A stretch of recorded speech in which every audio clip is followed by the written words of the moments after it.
Well, it is Monday, 26th, of course, 2023, and you're right in time for Kirk in the morning, this particular morning, hoping that you're having a great Monday, and of course, you had a fabulous weekend. My name is Aida Munzatsi, and as I mentioned earlier, this is Kirk in the morning. Of course, this morning, we start with a newspaper review, but just to give you a glimpse of what exactly you expect during our Healthy Monday conversation. Of course, we will be looking at Alzheimer's and dementia disease. Of course, we'll just be understanding how these two diseases, of course, relate to each other. I'll just be speaking to one, Elizabeth Mutunga, who is the founder of an organization that is Alzheimer's and Dementia, a non-governmental organization, of course, that just helps create awareness about these two conditions. So that's exactly what our conversation this Monday on health is concerned. But now let us start with the newspaper review. My name is Aida Munzatsi.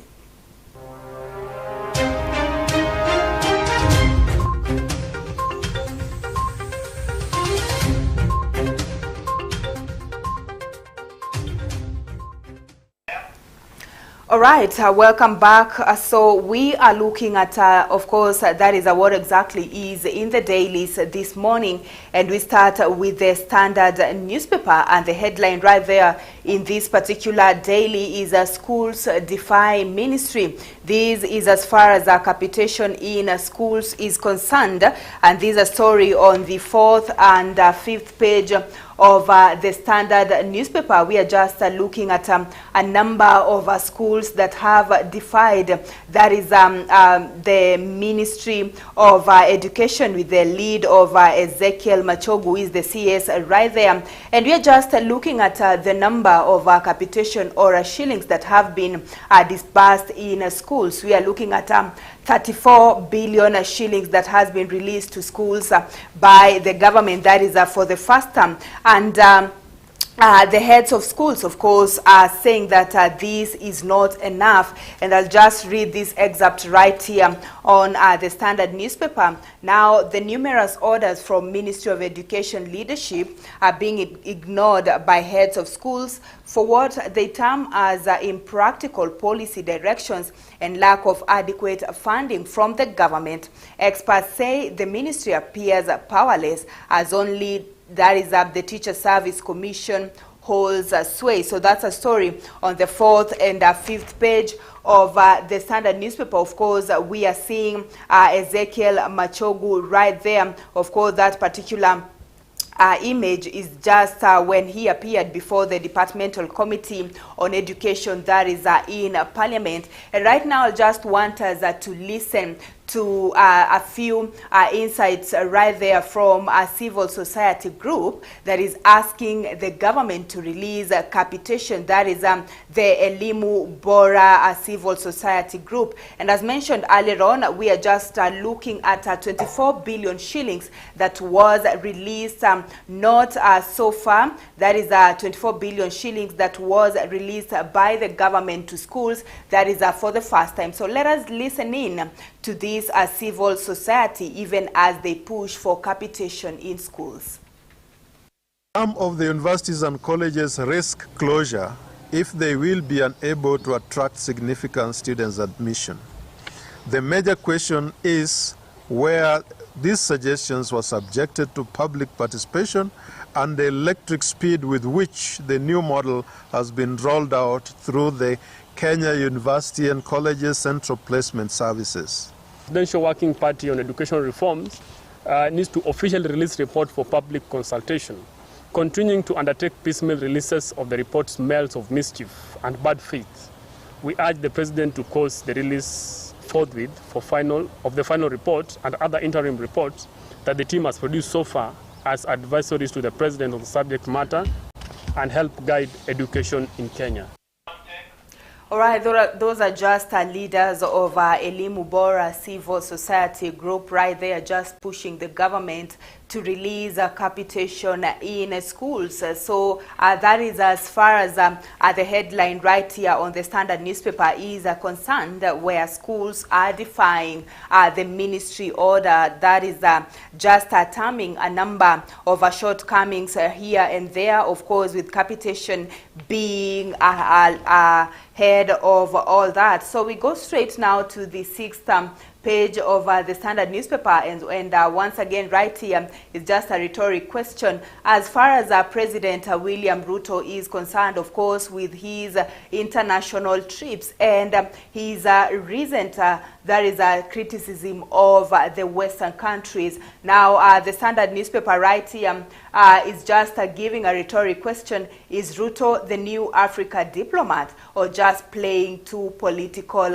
gallery? So that's a story on the sixth page of the Standard newspaper, and they are just looking at probably that is President William Ruto when he was the deputy president, of course, while he was just criticizing the West. And we are just going to look at, that is an excerpt right here from the minority leader as indicated on this particular piece on the Standard newspaper. And Opio Andai says Ruto is simply quoting the West. He is an opportunist who knows that there is vacuum of leadership in the continent, and he is occupying that space by playing to the international gallery.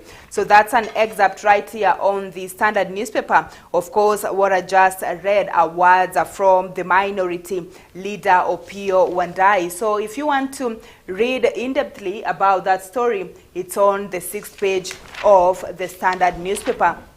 And now we go to the 10th page of the Standard newspaper. Of course, they are just looking at the freedom of the press. That is as far as the trade CS Moses Kuria is concerned. Of course, we've seen President William Ruto as well as his deputy Rigathi Gachagua just siding with the CS, that is Moses Kuria, as far as his words are concerned against the media. So right here, trade CS defies High Court order in tirade against journalists. And of course, we are now just seeing that's on the 11th page of the Standard newspaper. We are just seeing Victor Bwire right here from the Media Council of Kenya just writing a piece as far as press freedom is concerned, and according to him, the press freedom under threat in the face of overbearing leader. So of course, this as far as the words of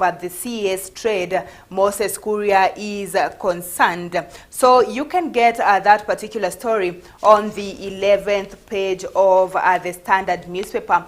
And now let us switch gears to the Daily Nation right here. And the story that the Daily Nation is, of course, giving a priority is on the return of terror. Of course, they're just looking at a number of terror threats or activities that have happened, that is only in the month of June, and that is with a focus in Mandera County, Wajir County, Garissa County, as well as Lamu County. And this is a story on the 6th and 7th page of the Standard of the Daily Nation, and we'll just go straight there. And we are looking at 20 people that have been killed in less than a month. That is only in the month of June. And just still on the numbers, that is in Mandera County between June 3rd and 20th, a spate of Al-Shabaab attacked rocked Mandera County. And in Wajir County, a passenger bus traveling from Nairobi to Mandera on June 13th is shot by gunmen. 55 passengers were on board, 3 were injured. That is in Wajir County. And in Garissa County, Al-Shabaab ambush targets a special operation group unit near Yumbis in Garissa County. That's in June 12th. And Lamu County, on June 18th, there were twin attacks at Mlima Faru that claimed the lives of 2 KDF soldiers. On June 24th, 5 beheaded in attacks in Lamu West. So those are just 4 counties that have been affected by, of course, the terror attacks right here, and that's a story on the 6th page, of course, of the Daily Nation. And we are just looking at 20 people that have been killed in less than a month. Of course, Daily Nation just focusing on the month of June. So you can read that particular story in-depthly on the 6th and 7th page of the Daily Nation. And now just looking at the 2nd page of the Daily Nation, of course, we are looking at matters to do with teens, or Gen Zs as you'll want to refer to them. So Kenyan teens unable to deal with life's problem. That is according to a new study that is revealing this particular results right here as far as the Kenyan teens are concerned. So this is a story on the 2nd page of the Daily Nation. And now we go to the 4th page of the Daily Nation. Now, Mount Kenya leaders tell Ruto to tame his official tongues. Of course, this has just been brought by the CS for Trade and Business, that is Moses Kuria. So Mount Kenya leaders are just asking President Ruto, of course, to intervene as far as that is concerned. So we go straight to the 8th page of the Daily Nation, and we are just looking at regional trade. And Sankok wants East Africa to dump the dollar. Of course, these is also words that President William Ruto has been heard saying as well, especially during his different trips in different countries of the West. So if you want to understand this particular story in-depthly, just go to the 8th page of the Daily Nation. And now on that note, we'll just be looking at what exactly will be happening during this particular week. Of course, we've just looked at what exactly is in the dailies, and of course, most of them just happening during the weekend. Now, let us look at what exactly will be happening this particular week. Of course, Tuesday, that is tomorrow, we are expecting a meeting at Kamukunji grounds led by the Azimio leaders, of course, the opposition rather. But let us look at what President William Ruto has said as far as the protest in the country is concerned. Now, President William Ruto has warned Azimio la Umoja against holding demos. Ruto and, of course, his deputy Gachagua say they will not allow them to destroy property. This is as far as Azimio is concerned. Of course, they will be holding a meeting on Tuesday to plan for the protest. Let us listen in to what exactly President William Ruto said that on Sunday. Tunaongea tu gharama ya maisha imepanda, lakini hatuelewi imepanda kwa sababu gani, ama ni mpango gani tutaifanya ndio iteremke. Ndio unaona watu wengine wanazungumzia hiyo gharama ya maisha mpaka wanaweka sufuria kwa kichwa. Hawakuelezi hii kuweka sufuria kwa kichwa itasaidia kupunguza gharama ya maisha kwa njia gani. Na ni kushindwa tu kuelewa. That's the problem. So we have a plan on what we want to do. Hatutaki Wakenya wakuwe watumwa ya wale wametukopesha pesa. Na ndio mnaona nang'ang'ana tutafute pesa yetu ya Kenya, na hata ile deni tuko naye. Mulinisikia huko Paris nikiwaambia wale wametupatia pesa wasitudai sana, kwa sababu wanatulipiza mara 8 ya watu wengine. Sasa nimeenda kuwauliza, hii mara 8 mnafikiri tutatoa hii pesa wapi? Kwa sababu hatutaki, na mimi sitaki tuwe watumwa ya watu. It has been read to us in the Bible kwamba yule ambaye amekopesha ama yule amekopa ni mtumwa ya ule wa kukopesha. So tuko na balaa hapo kidogo. And therefore, tafadhali na waomba na nawashukuru wabunge kwa kazi wamefanya, na sasa sote tuungane tutimize yale malengo tumepanga. Well, that is President William Ruto, of course, just speaking on different matters in the country. Of course, for starters, he just spoke of the protests that are being planned by the opposition side. That is Azimio la Umoja, of course, led by the opposition leader. That is Raila Odinga. Secondly, we just heard him speak of how, of course, to deal with borrowing. That is Kenya just borrowing from different countries, of course. That is as far as the financial bill is concerned, and of course the taxes in the country, which is one of the ways that the Kenya Kwanza government, of course, is using to raise money in the country and, of course, avoid borrowing. And now, as far as the Azimio la Umoja protests are concerned, now the leader says planned Tuesday meeting is still on, and they've called for a number of protests, or just during that particular meeting, of course, they'll be planning for a number of protests. Let us listen in to the minority leader speak, as well as James Orengo, as far as this particular Tuesday meeting is concerned. Next week, Tuesday, the day after tomorrow, we are starting a new conversation with the people. And that conversation is going to start at Kamkunji grounds on Tuesday. Wow. So all Kenyans from all walks of life are invited to Kamkunji. I want to challenge the government of the Republic of Kenya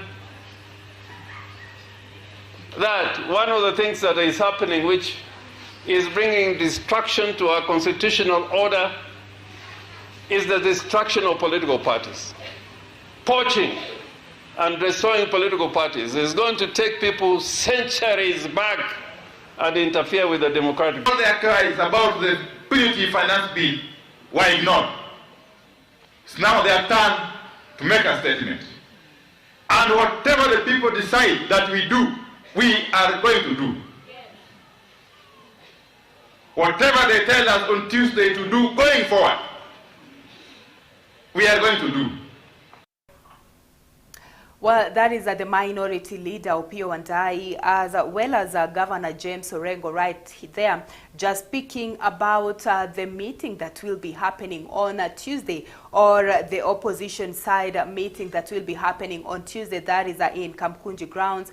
Of course, as they mentioned, they are just looking at the past financial bill 2023, among other issues in the country. Of course, they've also mentioned of the economy, and those are just among the issues that the Azimio side will be looking at tomorrow during their meeting. So keep it, Kirk TV will just be updating you as far as the rally is concerned, and of course the following protests from that particular meeting. And now to the safari rally that just ended yesterday. President William Ruto has congratulated Sebastian Ogier and Vincent Landis for winning the World Rally Champion, that is a WRC Safari Rally. Speaking in Naivasha during the prize-giving ceremony, President Ruto praised the two for braving the challenging terrain to claim the title. The president applauded Toyota Gazoo Racing for winning the manufacturer's title.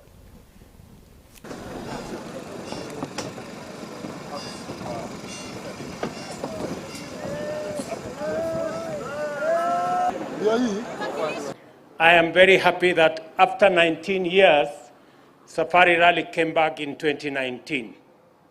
And today, we are here. Many Kenyans have had a wonderful weekend from Thursday through Friday.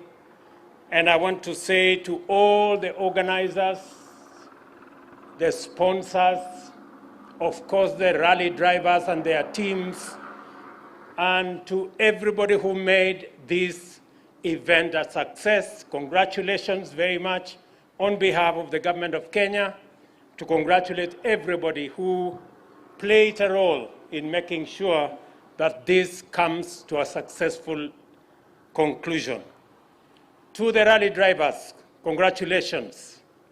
Sebastian, congratulations for being the best. Tumpigie makofi jameni. Kale Ravanpera, congratulations. And your team. Evelyn Evans as number 3, congratulations. In Rally 2, we have Kajetan Kajentawith as number 1, tumpige makofi. And we have Prokop as number 2, and our own Carl Tundo as number 3. By, I think, counting the Kenyans, Carl Tundo became number 1. Congratulations, Carl, for carrying our flag very high, and all the others who have participated in many ways.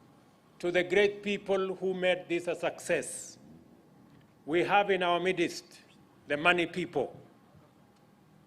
I want to congratulate, first and foremost, the greatest sponsors to this event is the government of Kenya, followed by Kenya Commercial Bank. To wapigie makofi. I saw the CEO somewhere. Thank you very much, Kenya Commercial Bank, for supporting this event. I am told Kenya Commercial Bank has put in 150 million shillings to support this event. Congratulations, Safaricom, our telco in Kenya. I saw Peter Ndegwa somewhere at the corner there. To wapigie makofi, Safaricom. I am told everybody stayed connected. M-Pesa was working, and the Hustler Fund was also working, and therefore there was no reason whatsoever to miss the money to come to this event. Also in our midst, we have Kenya Airways. I saw Kilavuka somewhere there. Wapige makofi, Kenya Airways. They supported this event with tickets and many other issues. Asante sana, Kenya Airways. Tuwapige makofi tena. I don't know if I forgot anybody there. Yeah, those are the money people. And of course, Toyota. Tupigie makofi, Toyota. Toyota, I think, got everything. They won everything here. I don't know how we are going to congratulate them. Congratulations, Toyota, for giving us the winning cars and for doing everything that is right. So, asanteni sana. Thank you very much, the great people of Nakuru County. Continue to do the good that you are doing. We wish you well. God bless you. To the people who are our drivers, those who made it, congratulations. Those who won, congratulations. Those who participated, congratulations, including our women and everybody else. Asanteni sana. God bless you. Well, of course, that is President William Ruto congratulating their Toyota team, of course, after winning the Safari Rally that just ended yesterday in Naivasha. Of course, if you want to know more about the Safari Rally, I can see here that is the Daily Nation has given 5 pages to the Safari Rally, of course, an in-depth understanding of exactly what happened in Naivasha, and in the very last page of the Daily Nation right here, the Toyota principal is just giving an in-depth or the secret of to how they won the Safari Rally. So that is of course, as far as the Safari Rally is concerned, you can get that story or just an in-depth understanding of the World Rally that is in Naivasha in the Daily Nation. Of course, the last 5 pages of the Daily Nation. So that's all as far as news at this hour is concerned. Also the newspaper review. So we'll just be getting to our morning conversation. Of course, when it's Monday, you know it's a healthy Monday. As I mentioned earlier on, we'll just be looking at Alzheimer's and dementia diseases, just understanding in-depthly over these 2 particular mental health condition. Of course, as mentioned, I'll just be speaking to one Elizabeth Mutunga, who is the founder of an NGO named Alzheimer's and Dementia Organization that brings together those that are living with these conditions, as well as the caregiver of those that have been affected by dementia and Alzheimer's. So we take a very short break. Of course, when we come back, we'll just be dealing with that particular conversation on Matters Health.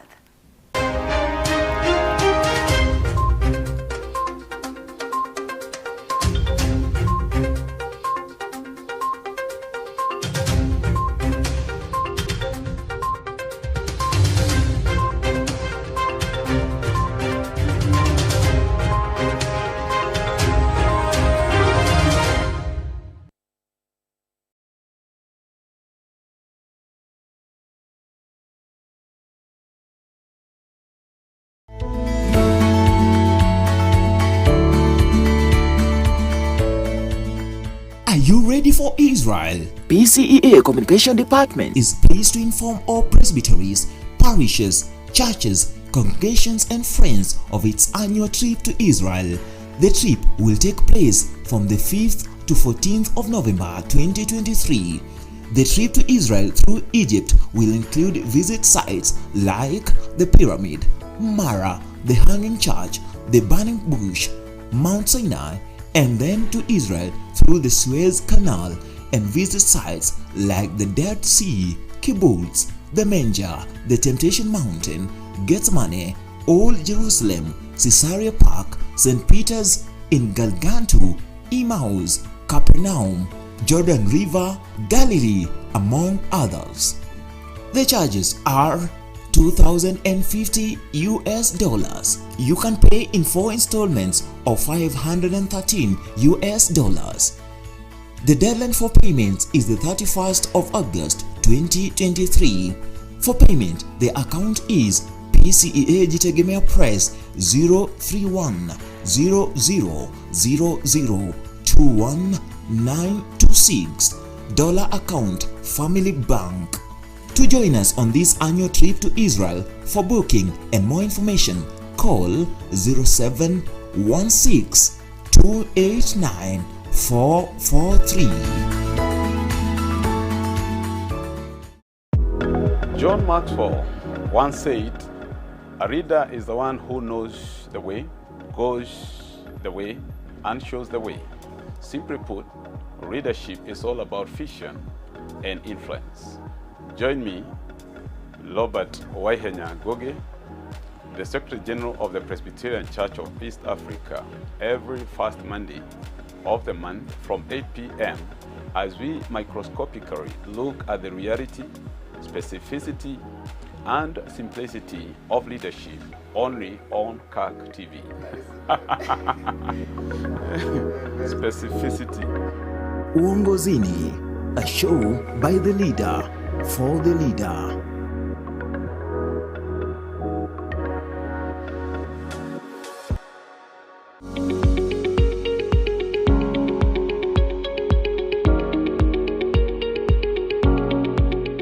PCEA Sacco Limited is a fast-growing Sacco in Kenya that has served its members for over 30 years. A trusted name in savings and loans, registered with the Kenyan government in 1985 and regulated by SASRA. Built on Christian values, we hold ourselves to the high standards of integrity. Our professional and friendly team is dedicated to helping you achieve your financial goals. With over 4,000 active members and an asset base exceeding over a billion Kenya shillings, PCEA Sacco is a place to be. Consistent dividends, strong base capital exceeding a billion Kenya shillings, prompt dividend disbursement, efficient loan processing are some of the reasons as to why you need to join PCEA Sacco Limited. We pride in a wide, friendly range of loan products, including normal loans, Rudi Tena Plus loans, emergency loans, Neokole mobile loans, amongst others. We equally offer other facilities including asset financing, solar installation, fixed deposit facilities, among others. We are located at the PCEA head office, South C, Nairobi. For more information, please reach us through 0720 403 460 or 0792 633 308. PCEA Sacco Limited, your pathway to financial success. It is one of the most popular buildings in the Central Business District. Though known to many, little is known about a building that carries the country's history. We have embarked on a heritage journey to uncover what is right inside the Kenya National Archives. When you step and get into the building, you are welcomed by an atmosphere of the true Africanism in what is reserved inside there.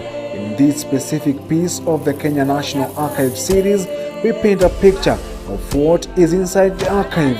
So Joseph Murumbi, this gallery is called Joseph Murumbi because it's named after him. You know very well he was And initially, when Kenya got independence, he was the first diplomatic officer, which means his work was to go and open Kenyan embassies around the world. That one easily translates to you that he was a well-traveled person.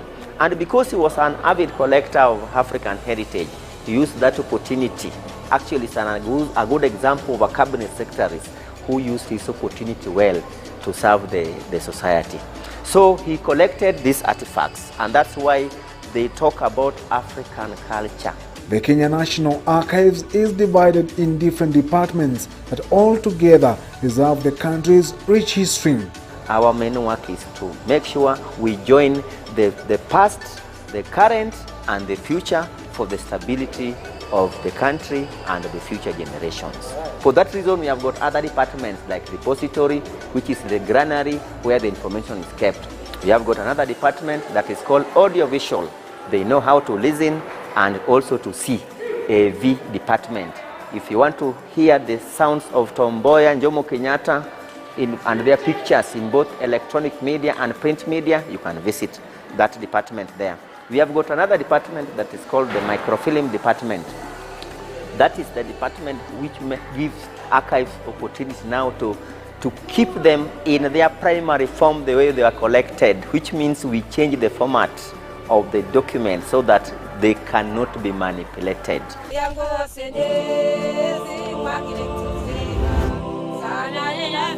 And as it may look from the view inside, the Kenya National Archives contains a catalogue of African heritage. Our handler, Evans Charles Okumu, who has worked at the Kenya National Archives for close to 12 years, takes us through the first bit of the heritage reserved. This photograph you see goes in tandem with the active article that was written by Joseph Murumbi, his legacy. So he was a vice president. The photographs can see, like in that photograph is there as a minister for foreign affairs. You can see the vice president. You can see the second one is Murumbi and Jomo Kenyatta and Tom Mboya far and before he was assassinated in 1969. So this is the journey that he went through. But when he died, he never went back to India where his father used to come from. He was asked, do you want to be associated with your father or your mother? Then he said, I want to be the son of a woman. The Murumbi Gallery is the highlight and the backbone of the National Archives, with all the ancient heritage reserved on the ground floor, while at the top carries the history of a nation that bled to its independence. Where standing here is the African Weaponry Corner, this one being the Ethiopian Arts Corner. But when you walk just a few meters now, you see the real Africanism and the Kenyan heritage told through the ancient weapons. For instance, this one is a Turkana weapon that was made from the shields of animal hide, including giraffe and buffalo, each one of them having a significant difference in the story that they are telling from the Kenyan community. And as Okumu tells us, everything here is arranged in order. The Kenyan community is carrying the rich history, as Okumu explains in our first visit. This is Kamba's witch doctor's bag, which means when they say that they don't take somebody to a police station, they know that the police and the thief are friends, isn't it? You know the traditional padlock. If you have lived in a grass-thatched house, their doors are locked by this lock, which means you make a hole in the door and you put just a padlock like this, you enter like this. We take hours and hours to go through the Murumbi Gallery and get a glimpse on the culture and the ancient ways of Kenyans as collected and reserved by the Kenya's first cabinet minister. This is a stone from Kisii. It's called a Kisii soapstone. It originates from there. So this stone, a stone can also speak. The stone is speaking this way. This one talks about exactly what Kenya went through at the peak of independence. Eradication of poverty, eradication of illiteracy, eradication, because this is a newly born baby bird. If you look it from this other side, it's a newly born baby bird that is struggling with life. It's struggling to fly, it's struggling to walk. On the next part of the Kenya National Archives series, we dig deep on the history of the building that was first the Bank of India headquarters, as well as the specific reservations kept at the National Archive. Watch out for our next part. as we tell the memory of a nation. Chris Sambo for Kirk TV.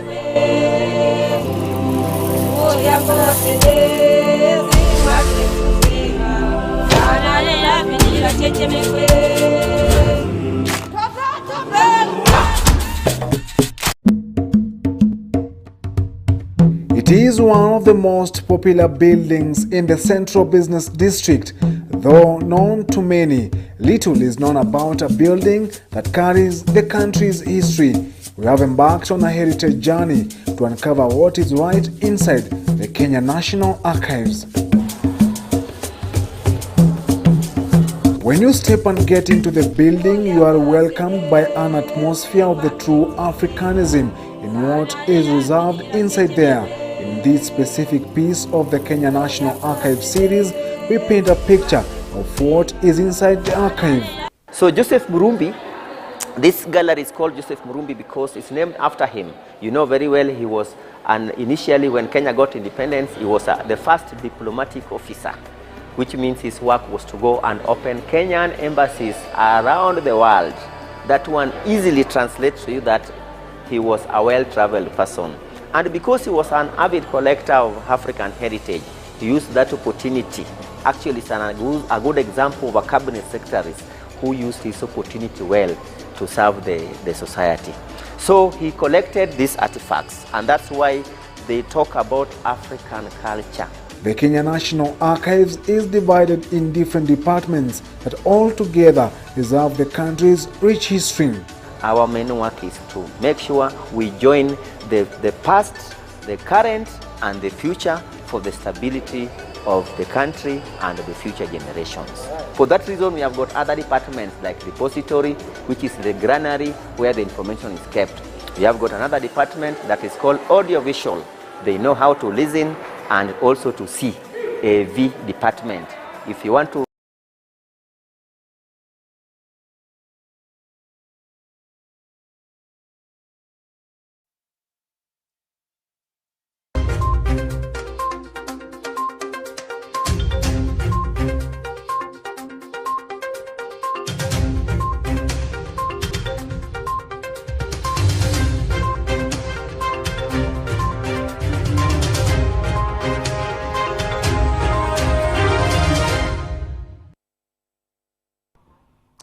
Welcome back to Kirk in the morning. Of course, it's a Monday, and when it's Monday, you know, we are discussing matters health.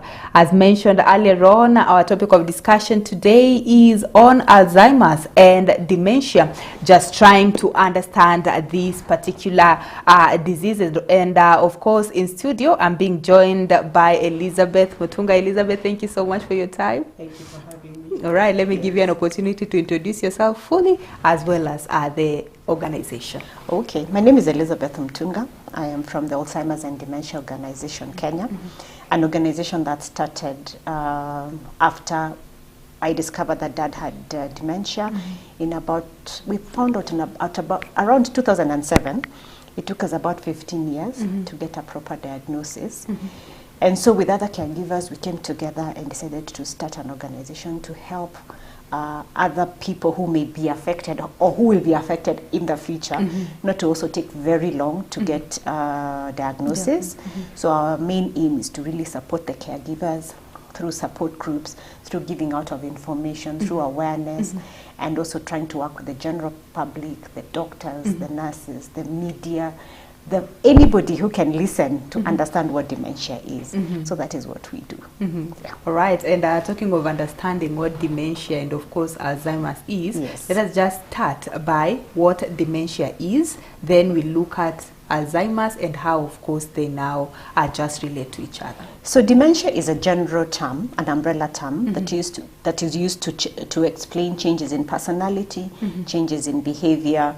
Somebody who used to do things a certain way and they're no longer doing things a certain way. Alzheimer's is just one type of dementia. So if it's an umbrella, for example, that means it's like the mother. So Alzheimer's will be like one of the children of dementia. So we have Alzheimer's, we have Lewy body, we have frontotemporal dementia, we have dementia due to alcohol, dementia through to HIV, and many other types of dementia. But the most common is Alzheimer's disease. So Alzheimer's disease is a progressive degenerative condition, which means once it starts, it cannot stop. So once the person starts showing signs of dementia, it's progressive. So it continues getting worse. It doesn't get better. Yeah. All right. And as you talk of signs, what are some of the signs now of Alzheimer's? So some of the signs that you would see is one, changes in memory. For example, they'll start speaking about things that they used to do many years back when they were younger. And that also is strange because they are not talking about current information. They're talking about things that happened like 20, 30 years before. And so as a family, you're starting to struggle to try and understand them. Another thing is that they keep wandering away. So if they walk out of home, it's very difficult for them to come back home, for example, where they are living. So they'll end up getting lost in the process.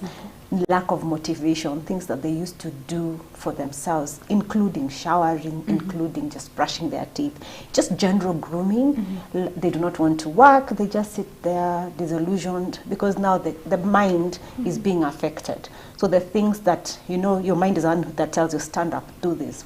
You know you have a planned day because you have planned as a normal human being, but for them it will be really challenging. They have challenges with knowing the day and time, and also spatial relationships. For example, like my father would keep asking me, whose daughter are you? Because he couldn't remember that I am his daughter. Because in his mind, like I said, their short-term memory is all wiped out.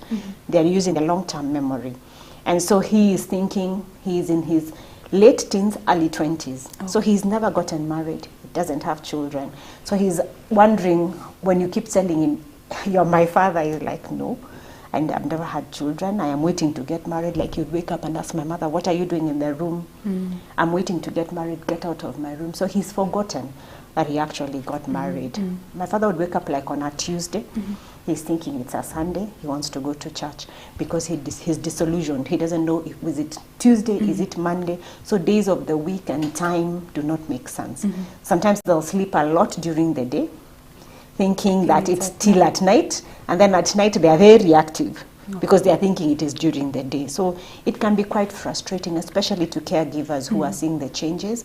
And other things, initially when it starts, it looks like a mental illness because they are, one, talking to people either who are dead, and like I said, it's because their short-term memory is all wiped out. So they're talking up to people who they grew up with or who took care of them, that they'll start asking for their mothers, their fathers. And surely if somebody is in their 80s, because usually people who would get dementia maybe are in their, from 70, 60 years and above, 65 years and above, so they have lived a life. So most likely their parents may not be alive. And so a lot of people usually would start by taking them now to see a psychiatrist because the symptoms they are seeing almost point out to a mental illness. Yeah. Okay. And as you talk of the long-term memory for the things that probably they talk about, are they real, or for some is it just imagination, or in most cases they are real things that happened? So in some cases there could be real things that happened actually, and because you are not there with them when this happened to them, it will be very difficult for you to relate as a person. But sometimes also when they are talking about things, for example, you have given them a meal, they have eaten, but they forgot they have eaten. So they will tell anybody who will listen to them that nowadays I'm not being fed, people keep me hungry, they don't take care of me, they are actually trying to steal from me. So one, for this person who is complaining about not being fed, they ate, but they forgot. So it is not real in that case. The next case is they are saying you're stealing from them. Maybe you sat down with them and agreed, okay, on this day we are going to sell maybe this property, for example. And then you agree with them that we are going to sell and this is what we're going to do with the proceeds. Then they start realizing maybe their car was sold. They cannot remember you had that conversation with them. So they start saying you're stealing from them. Or they go to the bank, like my dad would do, withdraw money. But one, they don't know the value of money so much. And so they will either go giving it out, Or come and, like my dad had so many small tissues, so he would tie the money in these tissues and hide it. Now, because he can't find his money, he starts accusing us that we have stolen from him. So some things are real, the things that maybe they'll talk about, or talk about people who are in their lives before. If you know them very well, because they'll tell you, I'm playing football with so-and-so, so-and-so was just here, and those are maybe people who are no longer alive. That is real, because it happened in their other, it happened before. But now there are also instances where there are things that are not real. And this is actually what usually hurts the caregiver, because the caregiver is accused of actually not caring for their loved one, and yet they are doing their very best to care for them, but the person is having a condition that is very hard to comprehend and understand, so it can also be quite challenging on the family members. Yeah. All right, now with how you described it, especially with the signs, yes, can we just say it's like memory loss, or it's something totally different? It's not memory loss only. There are very many things that happen. It may start with memory loss. And of course, a lot of people worry that sometimes also we as human beings forget. Yeah. And but if you can be able to retrace your steps and go, for example, I am here now at Kirk TV. I maybe leave my car keys, or I leave keys here. I will have to retrace my steps back and say, I went to Kirk TV, or I went to this other place, and try and retrace so that I can find out where do I get my keys again. But with them, they cannot remember. So even if they came here today, tomorrow you tell them, you met somebody called, so-and-so, and they'll be like, no, I didn't know who, me, I did not go there. So memory loss is just one part of the symptoms that you will notice, but there will be many, many other symptoms. And as I said, it's a progressive degenerative condition. So things that they could do for themselves, if they stop doing it for themselves, they will not remember how to do them again. That is wiped off completely from their memory. For example, if they used to feed themselves using the spoon, if you now start feeding them, they do not remember how to use it again, and that's it. If they were walking, at least even if it's just from here to that corner, then they stop walking. Even if you try and make them walk again, they'll not be able to walk again. So in a nutshell, what's happening is that the brain is dying. So that part that would do these activities, when it is not activated and kept active, of course, as the disease progresses, those are things that somebody will lose along the way. But it is easier to keep trying to make them continue use what they still can use until when they get to a point where they may either be bedridden and they're not able to do things for themselves anymore. Yeah. All right, and you also mentioned the issue of age. Yeah. So as we look at, of course, the risk factors, does this particular disease just start and it happens immediately, or it might probably get someone at 30 for this particular sign to show, then they'll wait for some time for another sign and for another sign? What we are seeing now, before, and I think maybe also because we didn't know much about dementia then, because one of the myths was that it is not an African disease, it is a disease that is in the Western world. Yeah. So a lot of people, either one, would never talk about it, two, it's very stigmatized. So people would either hide their loved ones or never talk about it anymore, or believe that if somebody is old, this is part of normal aging. So it is okay if they are forgetting. Yeah. Which now we know is not true, because we know people even who are in their 90s who are very present, who are able to understand what's going on right now in the country, for example. So we have also seen now cases, and I think it's because people are speaking out more, of people who are even in their 40s getting dementia. So what happens, according to the studies done so far, they usually say this condition could even have started maybe 10 years before, but it was not showing. The symptoms were not showing. Then maybe something happens to you, for example, either a loss of money, loss of a loved one, any kind of loss, and then it could trigger this condition. Of course, research is going on. It's not really written on stone that this is actually what happens. But some of the things that we have actually, even when you listen to family members who we are talking to, half of them will tell you it's because of something that happened, a loss that happened, and then they started noticing the downward trend of their loved one. So we are having younger people now getting dementia, and it is, I think maybe it's because of our lifestyles now. It's quite different, and also what we are eating. So that could also be a contributor. and also how things, it's not easy now in life. Of course, there's so many challenges. So that could also be a contributor. But we are getting younger people now getting dementia from as early as 40 years. Out of the country, like in the Western world, we've had cases of even childhood dementia, where we're having children either in their 20s or even younger getting dementia, which is also very sad. That because it's a sad condition to just see somebody going down and there's nothing you can do. There's no medication you can give to actually make them go back to normal. And just looking at the causes, so you've mentioned of the issue of age. Yes. You've also mentioned of maybe loss, then it triggers. Are there any other causes? Because I want to understand it's something that happens in the brain. Maybe could an injury of the brain also lead to this? There are other, we call them risk factors. We actually cannot call them causes because we do not know what the cause actually is for dementia.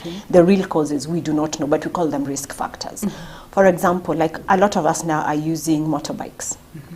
So anything that affects, like when you're on the motorbike, if let's say you have an accident and maybe you hit the ground, that is a risk factor because it could end up. So anything, even boxers, people who play football, you know, that contact with the brain and being hit, that is a risk factor. It could lead to other injuries. I'm not saying everybody who's in those professions will get dementia, no, but it could be a risk factor. Having blood pressure is also a risk factor. And like I've said, it's not everybody who's got blood pressure will end up having dementia. Same with diabetes. Diabetes is also a risk factor. Cholesterol is also a risk factor. People with heart conditions, because anything that affects the heart affects the mind. So these are risk factors that we have. So we try and work with the risk factors to try and reduce the likelihood of somebody getting dementia. But it's not, of course, cast on stone that because you have diabetes, you must get dementia. No, that's not the correct way, because there are people who live all their lives with diabetes and dementia, and with blood pressure, and they will not get dementia. But like for my dad in his case, he had diabetes and then he got dementia. And so sometimes they actually say these are like they're cousins, dementia and diabetes. Yes, so we've had cases where people with these conditions end up with dementia. Okay, before we look at the management of it, you've of course the organization that you're in, of course, it deals more with caregivers. Yes. What would you say? Of course, you've mentioned some of the challenges that caregivers face. Or what are some other challenges that you'll say caregivers are to people with dementia and, of course, Alzheimer's face? One of the things I think that they really go through is loneliness. And when I say loneliness, is because, like I said, the condition is very stigmatized. So a lot of people do not understand the condition. For example, somebody who's got dementia cannot even remember maybe even where the bathroom is. And so, like if we are here in the studio with you, they would come and just help themselves right here. Because for them, that looked like where they could go, you know, to help themselves. So some of these things also can be very embarrassing for family members, and family members would end up either hiding their loved ones, or if you start talking about it, people will start telling you you're not doing your very best as a caregiver. What other thing can you do? Which other doctor have you seen? And so you're always running to and fro trying to get a proper diagnosis. And that is one of the things I also tell caregivers. The first thing, get a proper diagnosis. Because a lot of times when you go and see a doctor and they may tell you just it's dementia, but you need to understand what type of dementia it is. Understanding what type also will help you give your loved one better care. For example, somebody with Alzheimer's disease and somebody with frontotemporal dementia is very different. Somebody with frontotemporal dementia can be very, very violent. They fight a lot. They are very aggressive. Dementia, they may start when they're starting in the first stages of the condition, being aggressive, because they also know there's something happening to them. But since they cannot, you know, there's that word when they say you can either fight, flee, they cannot fight. I mean, they cannot flee, they will fight. For example, if they cannot be able to deal with something, so they will really fight back. And so a lot of times, a lot of family members sometimes don't get a proper diagnosis, and so you end up struggling with things that you're not understanding. That's one. Number two, you're really accused both by family members and the person living with dementia, and you become the enemy of this person. And because you are caring for them, you don't want them to walk out when they are dirty. Yeah. So you, of course, like maybe, for lack of a better word, force them to shower. Then you force them to eat, and you force them to do everything because you want their well-being. Yeah.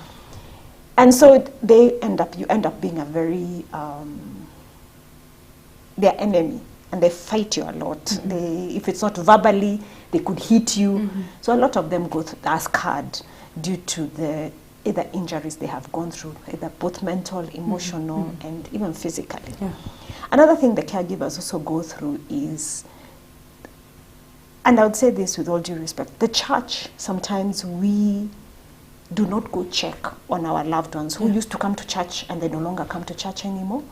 And so people don't come and visit, and even the church does not even, come and pray with these family members that need help at that particular moment. Because it's a very hard journey. It's a very lonely journey. Your relatives also move away from you. I mean, if you have a condition, and usually, with all due respect, people will take more than 5 years, 10 years with a condition. My dad had it for 17 years. 17 years, and you're struggling with this. People usually, after 2-3 years, they get tired. So they leave you alone. So it's very lonely. So it's lonely mentally, physically, financially. It takes a toll on you because you have to buy diapers, you have to sometimes they get infections, you have to take them to hospital. So it can be it's a sad journey. So caregivers really need to start speaking up for themselves. For example, if you need time off, because also when you are in this space where you're only caregiving and you are not taking time off, you can end up actually being consumed by that caregiving, and you become also nasty to your loved one without realizing, because you're under pressure, constant pressure. You're the only one who's noticing your loved one is going down. The loved one is in this world of their own where they are safe. And provided you're there, you're the one who's sane, who's ensuring that you're taking care of them. So they need to start speaking up and saying, oh, you know what, I need just an hour, I need 2 hours. Get out of that environment. Go breathe, go meet your friend, go have a cup of coffee, go maybe just do your hair, do something other than this, so that you are able to breathe in and come and continue giving good care. We've had cases where caregivers have actually rested before their loved ones because it's just too much pressure on them. And it's a very sad journey because this was one able person, somebody who was maybe the breadwinner. Let's say, for example, if it's your husband who's got dementia, so he was the breadwinner, he was the organizer of the family. Maybe he used to do everything. So now you have to take up what he was running with. And sometimes you just feel like you're not very, up to doing what he used to do, adequate. You don't feel you're adequate enough to do it. And so it's a very hard journey because you have to stay sane for your sake and for your loved one's sake. Okay, and now for the caregivers, of course, that are in your organization, how exactly, what are some of the things that you do just to help them, let me say? So one of the things that we do, we actually have monthly support group meetings. These monthly support group meetings, we sit down with the caregivers and then we bring an expert. Last month we had a lawyer who came in to just explain to them that once somebody has diagnosis, this is what you're supposed to do. This is how you start putting your affairs in order. So that, because there have been cases where, especially after the condition has progressed to a certain, maybe second or third, we put it in 3 stages. So we call it initial stage, middle, and then end stage. So if they're in middle, it's very hard for them to start telling you, I have property in this place, I have this here, I have somebody who owes me money. So we try and advise family members, once you've got their diagnosis, which is also very important that you get a proper diagnosis early enough, if possible, start putting your affairs in order, because then you can start getting power of attorney and you're able to now be the ones to run your estate without now trying to figure out what else does he have, And you see also if he's not able to sign, then you have to go to court, for example, to be allowed to be the ones to run the estate. So trying to do all these things. So we try and have speakers come in also to speak to them on how to care for themselves as individuals, because you cannot give from an empty cup. If you're not taking care of yourself, you can't give good care. We also have a forum on Telegram where caregivers speak to each other, and they end up exchanging ideas. For example, somebody would write, my mother is maybe refusing to do 1, 2, 3, or my father is refusing to do 1, 2, 3, maybe refusing to shower. So other caregivers will give you ideas. Or for me, I put for them music, and then I sing with them as we go towards the bathroom. You know, those kind of things. So some of the ideas, and then you can adopt or maybe tweak it so that it can work for you. Other things we do with them, we have activities like even art therapy, just for them to just unwind and all that. So for us, the caregivers are very important because they end up, we also give counseling for families, and also sometimes we may have to train the caregivers and the ones who are taking care of them, maybe the secondary caregivers, so that they can give good care to their loved ones and also for themselves.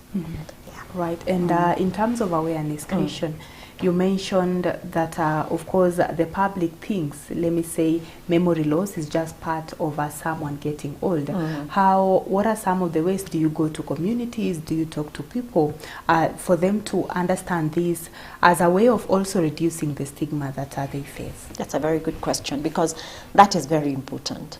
One of the things that we have started to do, we have every other, until COVID came, we used to have what we used to call the mind walk. So the mind walk was a time, because September 21st is the World Alzheimer's Day.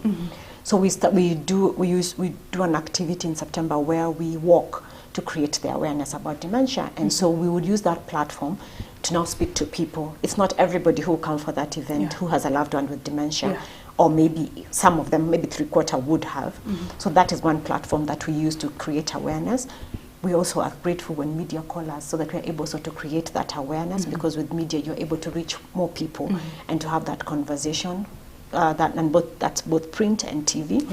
And then we also take time to go to the community. So family members would call us for us to go into their community and create that awareness, speak to the people around them. And one of the things that we have seen, especially in communities that are aware, if their loved ones wander away, even if the children have been told, if you see grandmother so-and-so walking away and she looks like she's walking very far away from home, hold her hand and take her back home. And that helps, because even the children start understanding, when we see grandmother so-and-so, when she's going out of home, it is my duty to bring them back. So you see, we've already started creating awareness even with the children.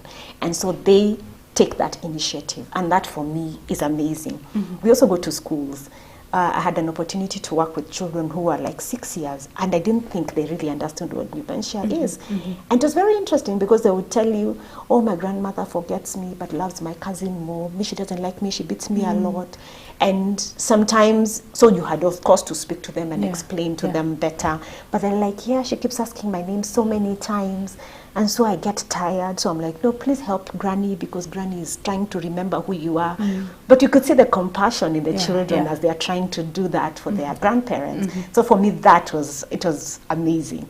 So we also go to universities. We go to the doctors too.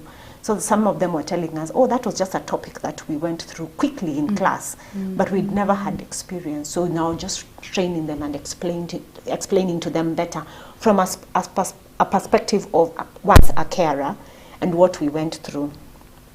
And also just telling people in general that, like for me, the mistakes I made caring for my dad, fighting with him over things. Like for example, I would go for shopping and I would think I've helped my father. And I would bring in the shopping and thinking I've done a very good thing, he should be very happy. But my father would start fighting me. And later is when I realized my father was the provider of the home. And I was taking that away from him. And so I remember him hitting me one day and telling me, who told you you could usurp authority over me? So from the things I have learned, now from then on, I would come and like give him the money. Of course, not everything, because he wouldn't understand the value of money. But just showing him that you respect him and you're like, this is the money that we have. What do you think we need to buy? He might not even give you an opinion, but that feeling that he was respected enough to be asked this question. And the fight stopped. So some of these things, if I had learned earlier, I would have taken care of my dad better. On my wedding day, when he was supposed to walk me down the aisle, he said he's not my father. And so I looked at him and I'm like, no, not today. Today is when I really need you to walk me down the aisle. And so what I did, I was like, why don't we wait until another older man comes in, and then you can, when he comes in, then it will be my father, then he will take over. But right now, why don't you walk me down the aisle? And he agreed. So some of this, not fighting all the time with people with dementia, just looking for ways, and that is what you're training the community. Stop fighting, stop arguing. If you and I know today is Monday, right? And it is 26th. But if they come and tell us, no, it's not Monday, it is Tuesday, and we're in the year 1956, we will not argue with them. We will go back to 1956, and I'll let them speak about 1956 like we were there, but we don't understand half the things. Or if they keep asking you, what is your name? What is your name? Keep telling them your name. But don't tell them, you asked me the same question a few minutes ago. So this also brings harmony, and they will be less agitated. So just teaching the community how best to care for their loved ones, how best to show love, how best to just make them feel wanted in them. Because they know there's something happening to them, but they can't tell you this is happening to you, to me rather. And so they look at your eyes, your nonverbal. A lot of times we don't speak words. How we react tell a lot. So they look at your nonverbal. So even when they come and maybe help themselves here, they watch you to see how will you react. So there's once I went to see this gentleman. He came, actually, and forgive me if I say this on TV, but he did not come wearing clothes. And he came out of his house like that. He came to the sitting room where I had gone to visit the family. And so I had to put on a face that to show him it is okay. And so I smiled and I told him, Dad, it's very cold. Would you just go and just wear, because the family had tried to tell him, dress up. No, you can't come out like that. And he said, why are you telling me? For him, he doesn't realize he's naked. And so he came. And so I told him, it's so cold. You see that me, I'm wearing a jacket. Just go and wear something to cover yourself. And he agreed to go and just change. So some of these things, stop fighting. Just flow with them. Flow. I know it is hard. It will take a lot of training, but it is an important training for everybody. Each one of us knows how to care for our loved ones. Because we might not have dementia in our families right now, but you don't know about tomorrow. Sorry, I get too passionate. I go and on and on. It's a good way of awareness creation as well. And of course, you were a caregiver, so you also understand the shoe that other caregivers are wearing.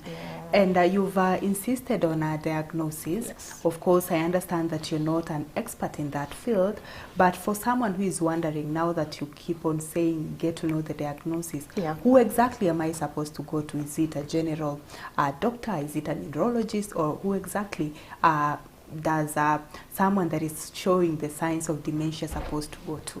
So the person they should actually go to is a neurologist, because a neurologist is a brain doctor. So they will end up giving you a proper diagnosis and they'll take you through. Because you see, other things could mask themselves as dementia, and it could take, for example, there could be reversible dementia and irreversible. So maybe if it's something that, for example, if you're having a thyroid problem or a vitamin B12 deficiency, you could show dementia-like symptoms. So if the doctor goes and does the tests, then you're able to go back to normal living. So that is why I keep insisting on diagnosis, because some things, if reversed, if there's that point where you can be reversed, then you can go back to normal living.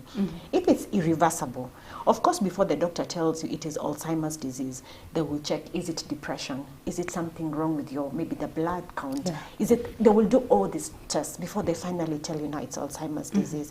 So I would suggest the best person to actually start with is a neurologist.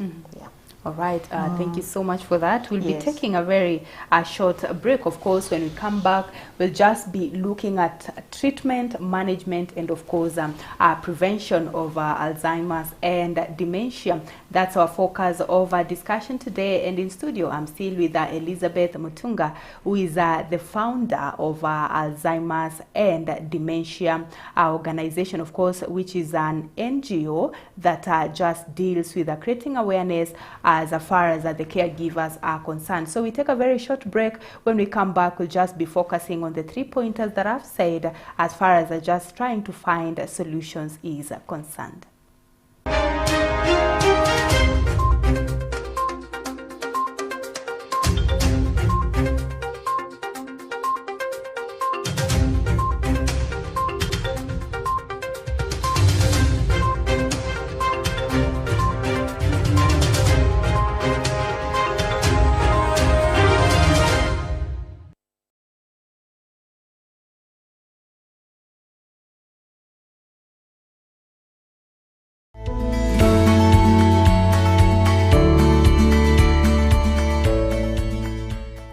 ready for Israel. PCEA Communication Department is pleased to inform all presbyteries, parishes, churches, congregations and friends of its annual trip to Israel. The trip will take place from the 5th to 14th of November 2023. The trip to Israel through Egypt will include visit sites like the Pyramid, Mara, the Hanging Church, the Burning Bush, Mount Sinai, and then to Israel through the Suez Canal and visit sites like the Dead Sea, Kibbutz, the Manger, the Temptation Mountain, Gethsemane, Old Jerusalem, Caesarea Park, St. Peter's in Galgantu, Emmaus, Capernaum, Jordan River, Galilee, among others. The charges are $2,050 US. You can pay in 4 installments of $513 US. The deadline for payment is the 31st of August 2023. For payment, the account is PCEA Jitegemea Press 031 $21926 account Family Bank. To join us on this annual trip to Israel, for booking and more information, call 0716 289 443.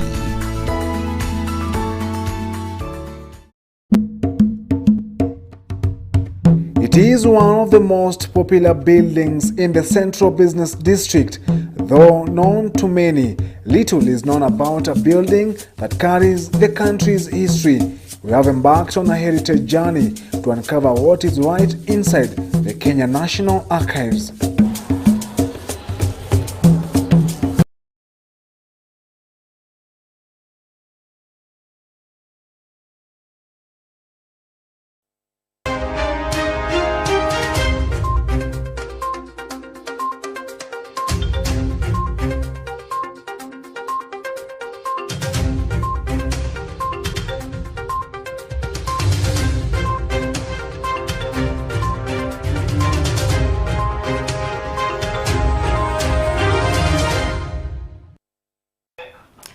Welcome back. This is still Kirk in the morning, and if you're just joining us, our topic of discussion today, as far as health is concerned, of course, is understanding Alzheimer's and dementia diseases. And Elizabeth, for someone that is just joining us, let us just give them a definition or an understanding the basis of these two conditions. Okay, so dementia is a general term, an umbrella term that used to explain changes in personality, changes in behavior, and one of the type of dementia is Alzheimer's type.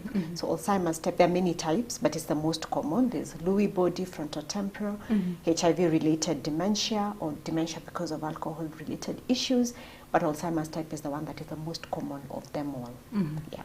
Okay, and of course we mentioned the risk factors, we also mentioned the signs. Now let us just look at when we are going for the break, of course you're talking of the diagnosis. Let us look at the treatment. Is there treatment for dementia?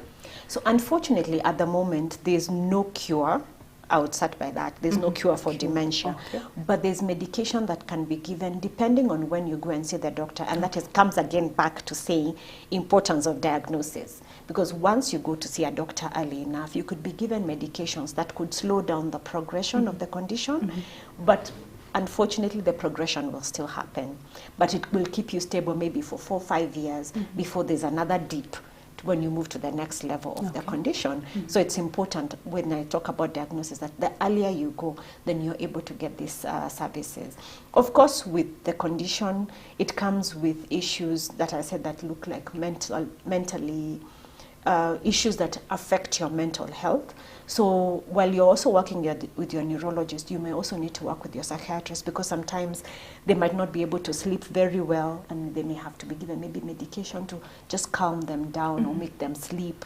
So also you need to work also with your psychiatrist. So there's a lot of the treatment that would be given is just general treatment, so that their loved one, and then of course the issues of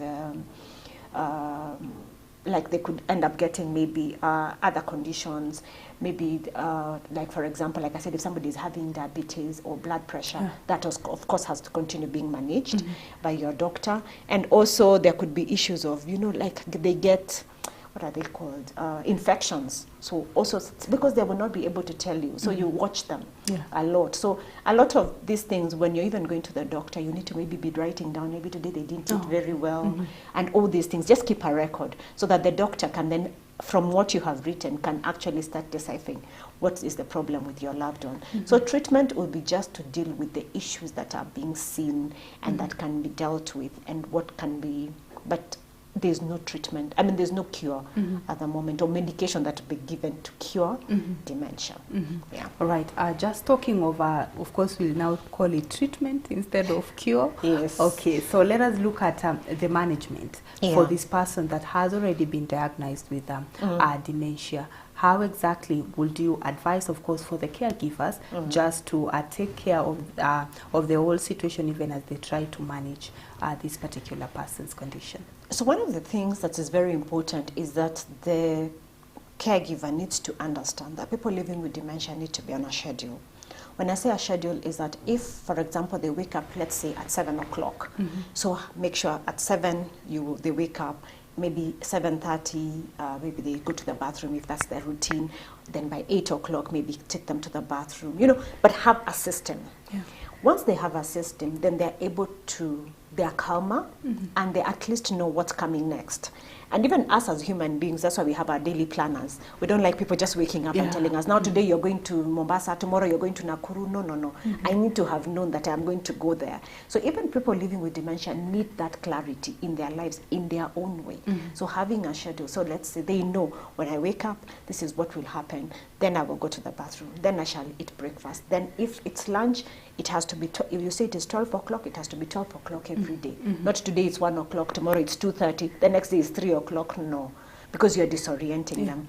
There's a family I visited, and this gentleman was far progressed with the condition, but because he knew that his food comes in at 12, he didn't need a clock, because of course they cannot even read the clock anymore, the watches. And so at 12:30, that is when his food would come. From around 12, he starts organizing the table, arranging the table, putting everything in order, and by 12:30 he is seated with his fork and knife waiting for his food. So that tells you they have a schedule, they have a system that works. And with that, actually your loved one is less agitated, less irritable, because they know after I finish food, I shall maybe go for a walk, or I shall take a nap, or I shall listen to music and dance to music. So a schedule is very important. That is really important for management. And even for you as a caregiver, helps and also reduces lack of sleep for them, for example, because if they don't have that system, if they, maybe some of them, if they don't go for their walks, they'll not be able to sleep very well. So having that system in place. Number 2, do not argue with them. And I said that earlier. When you argue with them, then they end up thinking you are disrespecting them, and you're not listening to them. So if they start telling you stories of 1942 or whatever year it was that they can remember, listen and be present and ask questions. The questions might not be very relevant. Like I remember once I went to visit this gentleman, he was a pilot. And so he's telling me my flight is in the next 10 minutes. I mean, he's been retired for a while. And so I said, oh, really? So what do you need us to do? And so he's like, I need to pick up my, my book where I travel and my box and everything. So like, where do you want me to help? He says, no, I'm fine. I'll carry everything for myself. And within 5 minutes, he had forgotten he was going for that trip. But if I had fought him and told him, no, you're not going, you stopped working. Now that we would have started having a collision. So just encouraging them. Once again, he also told me, my wife is on the dance floor and she's dancing to music. So I said, why don't we go and join her on the dance floor? And he says, no, let her dance. I'll watch from here. So I'm not telling her, but there's no one there. Once my father, for example, he was a bit worried that the cows had not been put in into the pens, and everything, the cows and the sheep were everywhere. And my dad, that time he was about 80-something years, he went to a corner and he was, he was almost cowing himself, and he was like almost crying. And he's saying, I'm going to be beaten. Now he's gone back to when he was a boy. And he's like, you know, the cows have refused to go in and I'm going to be beaten. So I said, what do you want us to do? Help me put back the cows. I said, no problem. So we started, what I did was just putting, like we're putting back the cows. And do you know, then I told him, and then I made a sound like, you know, like we have actually locked it. And he was so happy, he said, thank you, thank you. And for me, it was so heartbreaking to see him in that condition, because you're thinking, what's going on in his mind? How was it like for him when he was growing up? And so some of these things, just that small deed. And then he came and told me, thank you, you really care. And that was amazing to just see him.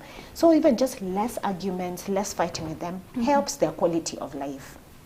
Another thing we usually do when we think we are helping our loved ones is moving them from home to home. For example, we have 5 children. I get tired of taking from my mom. Maybe I've taken care of mom for a whole month. Now, we're number 2, please take over. Number 3, take over. Number 4, like that. And so we keep moving them all the time. That is a mistake we do, because it actually reduces their quality of life. We made that mistake. We thought we were helping, but actually we were not, because the bathroom in my house is in a very different place. The bathroom in your house, very different. Something that we actually do not realize is the smell. The smell, because their other senses are affected, like their memory and everything, and maybe even their eyesight to some point. Their smell senses are very high. So the smell around maybe my house or the area I live in, let's say I live in Mombasa, you live in Nakuru, the sense of smell for them is very different. So that affects them. So what we advise people is don't move them. Let them stay in their home where they were used to, where it was their own home. Sometimes families may have to move them because of other reasons. Of course, as a family, you have the prerogative. I mean, you have to make the decision as a family. But our advice would be, mom would be better off, or dad would be better off, or whoever it is who has dementia, in the environment they were used to from very beginning. Another thing they keep asking about is going home. And they're talking about home, and you keep telling them, but you're in your home. But for them, this is not the home they are used to. It's the home where they grew up. So if you keep arguing with them and telling them, no, you are not, you're already in your house, stop talking about going home, or you keep saying, there's nowhere we are going, we are staying here, or where is so-and-so, then you just tell them so-and-so died. So that also really discourages them. So you have to really plan how you say statements around them. So management takes a lot of, you as a caregiver, because you're the one who's in a proper state of mind, you have to really think of ways, tactics on how to make them agree to do stuff and then make their life much easier. And that's what I was saying, even you as a caregiver, you need that help so that you can also give good care. But management revolves around making sure that your loved one, you know, small things, having maybe carpets in the house that can trip them and make them fall, remove them, maybe changing a few things, maybe having rails in the bathroom that they can hold on to, making sure maybe they have a ramp, because with time maybe they'll be on a wheelchair. So making adjustments also in your home, all that is part of management, and making sure that they have a good quality of life. Yeah, and then just ensuring that whatever they love listening to, keep playing to them. If they loved the Lord, let them continue listening to their Bible, maybe in their vernacular, because of course, like I said, their short-term memories all wiped out. So the language they might remember, if they spoke Kamba first, they will always understand more Kamba than English, because English and Kiswahili may be wiped off. So using their vernacular, getting a caregiver who understands, and then a caregiver also who has love, because love cannot be trained. The rest of the things we can train you on how to clean them, do everything else, but we cannot train you on love. So on management, those are the things that actually come to mind, and I think that would be very key in making sure that the loved one who's living with dementia has quality of life, because it is about them. And ensuring that, because they were valuable members of the society, so let us treat them that way. Okay, and in terms of management, I don't know whether to bring this as a prevention measure or a management. Are there things that can be done, maybe activities just to jog their memory? It could come more on preventive and also maybe a bit of management too. So preventing things that we'd usually do, even for our own selves, because like we said, we don't know if you could get dementia, because sometimes it doesn't come written that you shall get it, or you can show signs. But things that you do, one, like I said, eating right, a healthy diet. They tell us you have the Mediterranean diet. That is very important. Let's eat right. proper balanced diets and all that, so that we can be able to stay healthy. Something else that we need to do, I know a lot of times we exercise physically, but do we exercise mentally? So what activities can we do? I know we had spoken about some things that we usually use, some gadgets, but that is more also to make the family members understand where the person is with dementia. But things like Sudoku, things like crosswords, things like learning a new language, that helps keep your mind activated. Because even reading, because a lot of times now we have our gadgets, we have our phones, we rarely read a book. And even like this generation that we're dealing with, I don't even think they know how to turn pages other than just moving things up with their finger, they're swiping. So that is very important. Even just moving that page makes a difference, yeah? And just keeping that mind active. So that's something else we can do to make sure that we are active. So not only physical exercise, but also mental exercise. Like I said, anything that affects your heart affects your mind. So let's watch. What are we eating? Is our cholesterol okay? If you're smoking, please, you don't have to. You can stop. Drinking, you know, and if you're doing it, do in moderation, and then finally stop if you can. So some of these things to just make sure that you're healthy, you're okay, you're not bringing in conditions that usually would not be good for your health. If you're on the motorbike, for example, please wear your helmet, or then walk, or use another form of transport. If you're in the field where you have to play this kind of sports, also watch. We've had cases also where people just collapse and die in some of these very strenuous sports. But also if your mind is hit so many, your brain is hit, I mean your head is hit so many times, it will affect your brain. So also take care of that. Another thing that we'd say, socializing. I know after COVID, a lot of us we are doing a lot of online meetings. We don't want to go for physical meetings. There's something about socializing that actually plays a very big role. A lot of people, when you check, who have dementia, and not everybody, but most of them were very closed in. They were more of loners. They stayed by themselves, and that affects how your mind works. So we ask people, please go out, take that time, even if it's just 20 minutes, 30 minutes, laugh with a friend, talk to a friend, do things out of the ordinary, you know, and socialize. Because socializing actually makes a big difference in how you will, your mind works. So that socializing is so very important for people living, people who have not had dementia, and even for your loved one, even if they still have got it, if you could try and do it also with them, to just help them. They might not be very appreciative sometimes, because once they get dementia, they don't like going into places that are very noisy, but you could just do it, maybe not too many people, but have a few people around them. So those are some of the things that you can do as prevention for the condition. Of course, like we said, if you have all these other conditions, the blood pressures, the cholesterol, the diabetes, also continue taking your medications and making sure that you're heading towards a healthy lifestyle, so that you can you have a quality life. Okay, and having dealt with caregivers, and of course you yourself having been a caregiver, I don't know, would you say dementia can be genetically, maybe, is there anything to do with genes, that now that probably my parent or someone had dementia, do I have the chances of getting dementia? Still a very controversial conversation, because we are still yet to get proper research on the same. There's been cases where generation after generation there've been cases. For example, if my grandmother had dementia, then my dad had dementia, then you'll hear maybe somebody else in the next generation has dementia. There's been cases where they say it skips a generation. And so there's all that. But there've been cases where you'll hear my mom had dementia, my mom's brother has dementia. So the same family, they're like 2 or 3 people, or you notice 3 other people have it. So it's still something, of course, that's being discussed, and more research is being done on the same. But there have been instances where it's almost like it comes, it's genetic. Okay. Yeah, and if it's in the family, there's a likelihood you would get it. But like I say, it's not 100%. It's not 100%. And also, if you do the right things, and it comes, you know, honestly, we don't have control of our lives. Yeah. The Lord has, and so you do what you can. Yeah. And once you've done the very best, you leave the rest to Him. Yeah. All right. And we've also seen, can I say, posters or flyers of people that are probably those that, can I say, lost, Yes. or some.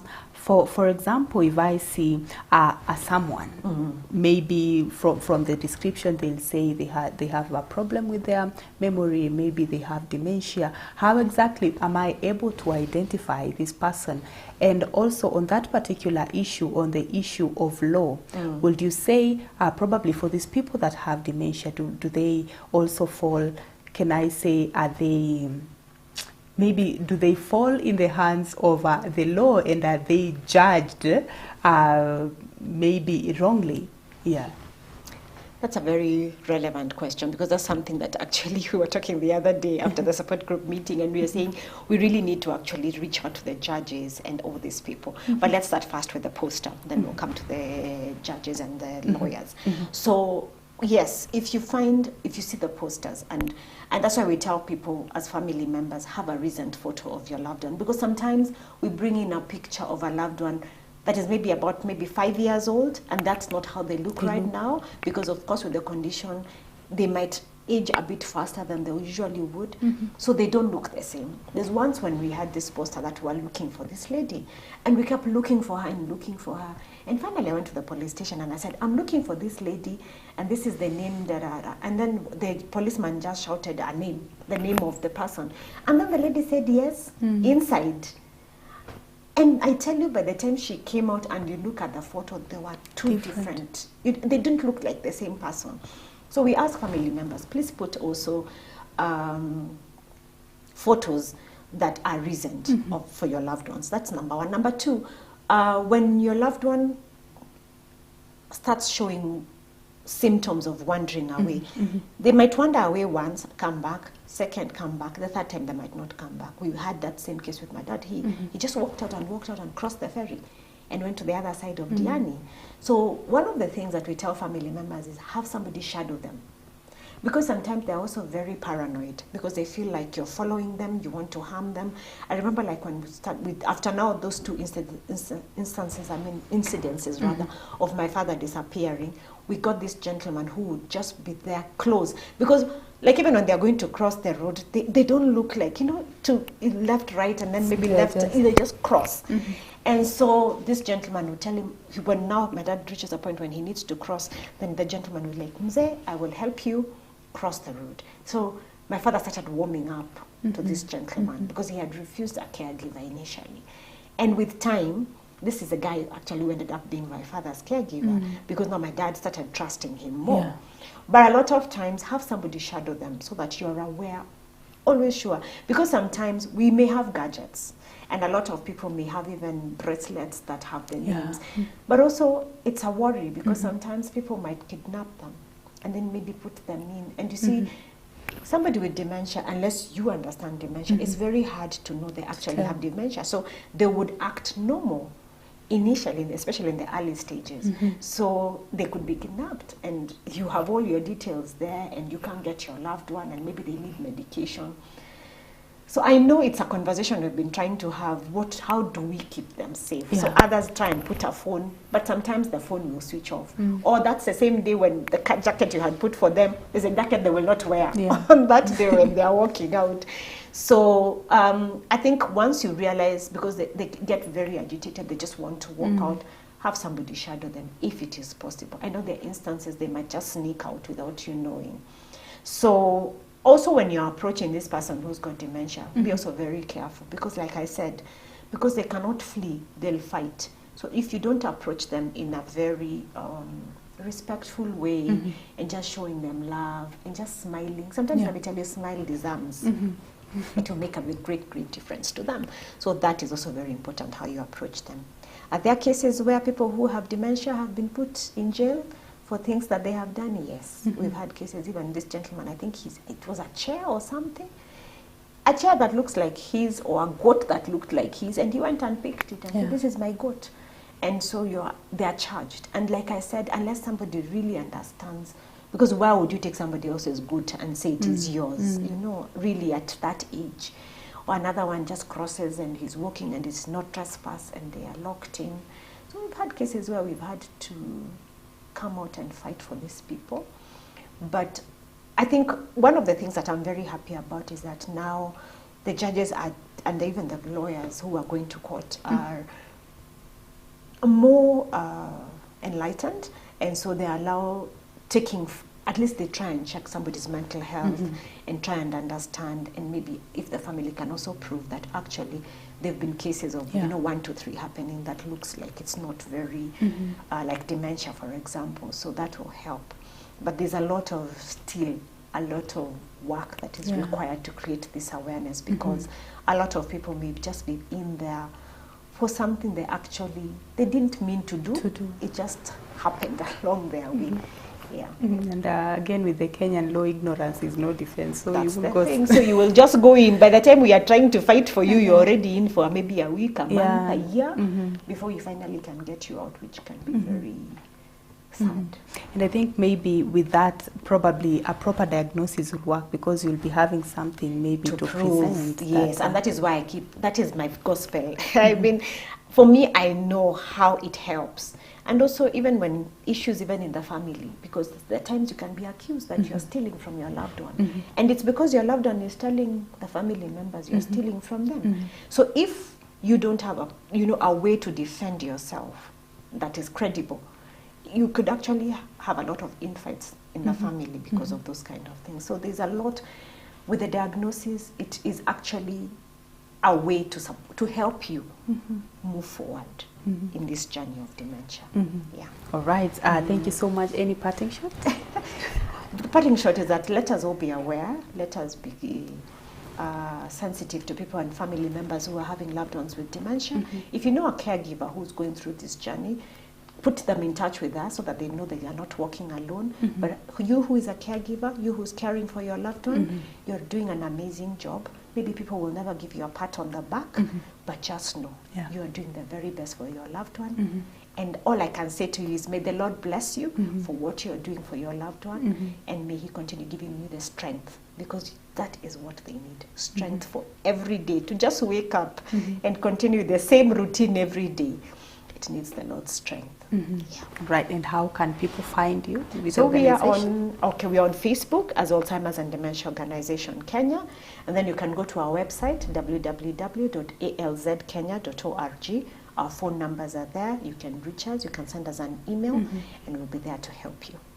All right, thank you so much, Elizabeth. Thank you for having me. Thank you for creating this much needed awareness, of course, on dementia and Alzheimer's. Thank you so much.